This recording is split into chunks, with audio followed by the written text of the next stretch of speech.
Greetings, ladies and gentlemen, and welcome to the latest edition of RE339, where I take old stories up narrated and update them to modern audio standards. This particular story is called Butchery, written by LeVentNoir. We were second contact. By the time we learned of the humans, the enlightened cosmos had already started a holy war with the humans over some difference of opinion. It had been going for 15 human years. I was embedded into a cultural acclimatization program, cycling through human military postings. My host told me war was extreme, the best and worst of humanity. I didn't expect to meet both within a few minutes in what might have been the most horrifying moments of my experience, if not life. The humans have an interesting war with the enlightened cosmos. It's about economics and biology. There are only certain planetary bodies that life as we know it can survive on. As such, rendering them uninhabitable is a fairly stupid act. The enlightened cosmos had nano-deconstructors. The humans, NBC weaponry. Neither used them. Both sides had powerful spacecraft, able to deliver heavy ordnance to enemy-controlled lands. But they were expensive and risk too great. Neither used them.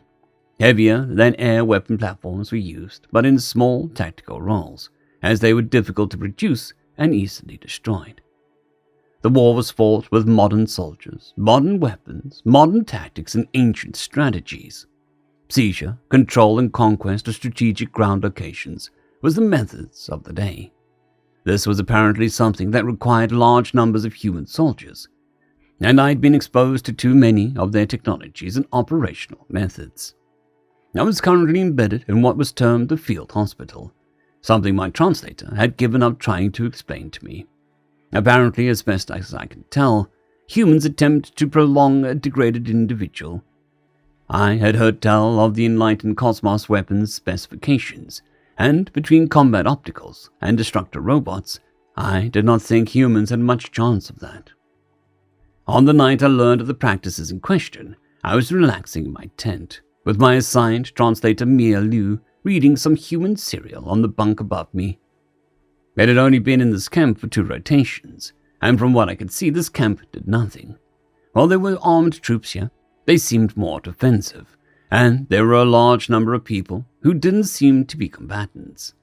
Mia had attempted to tell me that they were on standby, but would come onto rotation in the next day or 2. Cultural acclimatization was hard, but that was the point.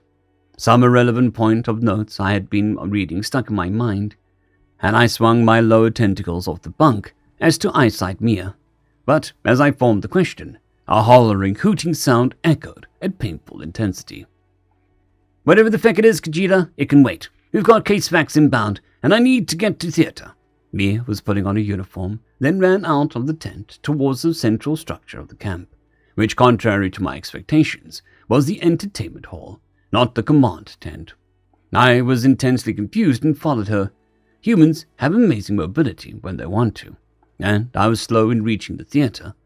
I pushed open the tent and found a number of humans wearing white clothing, not at all camouflaged. I was dumbstruck for a moment, then pushed inwards, ignoring the commands behind me. "Hey, you can't go in there. Ignore it. As long as it doesn't touch anything, it'll be fine. Borrow under scrub and casualties are on the tables. That thing has an ammonia skin layer. It's earth sterile. Now scrub, damn you. We've got more coming." Inside the tent was the most mortifying entertainment I had ever seen. There were 8 tables with screaming, moaning, and silent humans lying on them, internal fluids and internal organs everywhere.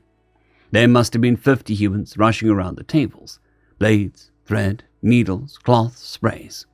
I couldn't tell what was happening, but the humans were slicing each other open with knives, and this must have been some kind of ritualistic butchery. My oozing increased as my temperature rose and it evaporated off. One of the nearby humans stood tall, hands, head, face, and body covered in white clothing and red internal fluids. "Smell that? Oh, Feck, what's the alien doing in here?" "Leave it. Get back inside here and grab the hammer. When I get the diggerbot out of this liver, smash it." The second human pulled out a small black object, maybe 20 millimeters long, whirring, cutting motivators and destructive cutters feebly in the air. The first human had a heavy hammer to hand and violently smashed it against the nearby table. The second human was already spraying some liquid into the body of the screaming human on the table, and a third human had pulled out thread and was sewing up the mutilated soldier. It was over so fast, and more humans appeared from the mass and lifted up the soldier and carried her screaming outside. The table was sprayed, wiped, and immediately a human with 3 limbs was placed on it. The human put down a hammer and picked up the blade as the second one picked up a saw. I fled outside and expelled my biology in the designated place. Humans were horrific, repulsive. What sentient race would inflict such pain and butchery on their own kind? I watched the exterior of the entertainment tent from my position. There were lines, rows of humans lying on the ground, screaming or disturbingly quiet. Each and every one was visibly and violently maimed. Every few minutes, ground transport would arrive and discharge more soldiers. Humans would walk up and down the rows, selecting which ones to butcher for entertainment. It was repulsive, but my mind was experiencing its own trauma, and I could not look away. By the 5th set of maimed warriors, I learned the system. The most degraded first, unless they were too degraded.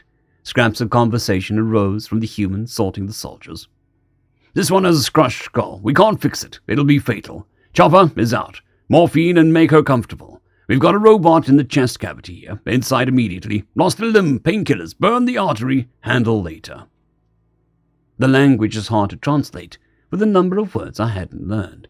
Humans were also coming out of the theater and being loaded onto ground or air transport and being taken backwards away from the front lines. Most seemed to be alive even. It wasn't that the degradation was something that I was accustomed to. It was the prolonging of the damaged humans, clearly in pain. I picked myself up and squirmed back to my tent. Biochemicals refused to remain balanced, and I had to rest, eat, and purge. The planet had rotated to darkness by the time Mia arrived back at our tent, white clothing marked with red down the front and up the sleeves. She looked at me and was silent, stripping back to normal green-brown uniform. So, first time seeing inside an operating theater. It wasn't a question, a simple statement of fact. My response was wavery. "I thought that it was a theater as signpost, a building for hosting of dramatic performances." Mia's eyes went wide, and then she responded in a different tone of voice. That's shorthand for operating theater. A different building entirely. It's a place where we do surgery.